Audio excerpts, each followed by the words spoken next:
ওই কত? 340। আচ্ছা মামা, 2টা পার্সেল। কি অবস্থা? ভালো। হুম। বাবারে, আমারে 2টা টাকা ভিক্ষা দাও। কি কাকু?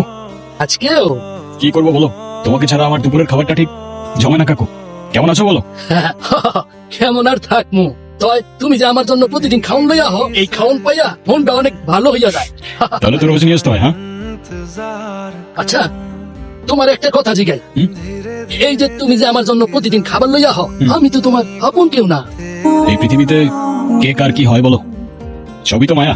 তবে আমি যেমন তোমার জন্য খাবার নিয়ে আসলে তোমার মন ভালো হয়ে যায়, আর তোমার হাসি দেখলে আমার মন ভালো হয়ে যায়।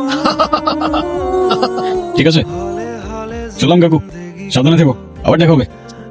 আচ্ছা যাও, সাবধানে যাইও, আল্লাহ তোর মঙ্গল করুক।